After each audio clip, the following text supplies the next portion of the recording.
Well, we're joined now by Marco Vicenzino, who's a foreign affairs analyst. Thanks very much indeed for joining us here. We've just heard there the Middle East is on fire. Do you think Yemen could spark a wider regional war? I think that the conflict has been going on for a few years now. Syria, Iraq. This is a further intensification, yes, but we see it scattered throughout parts of the Middle East. So this is a conflict that has been going on. It's intensifying now. And Yemen, yes, could bring it to the next level.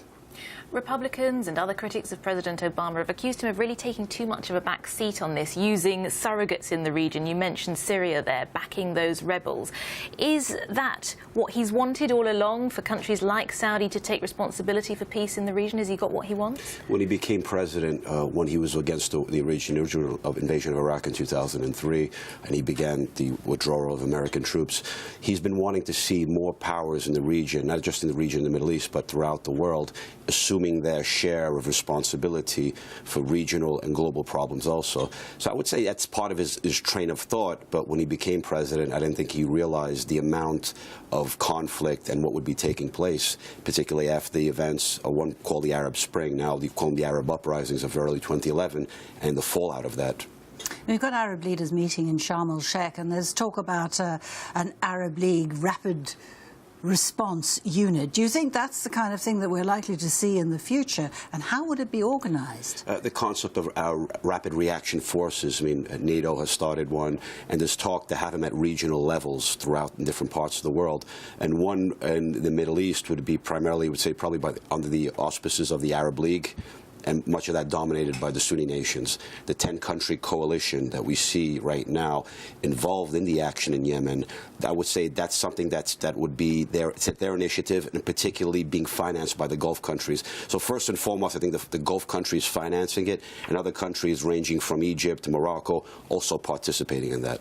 You mentioned the Arab Spring, the Arab uprising, it's now called, and all the fallout from that. How do you think in the years to come that historians will view this event that at the time showed so much promise?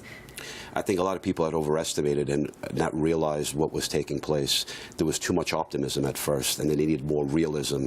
And I mean by realism is that to understand each of the countries involved throughout this process had different historical evolutions. And in certain places where the repression was hardest, in places like Syria and Libya, the reaction has been fiercest.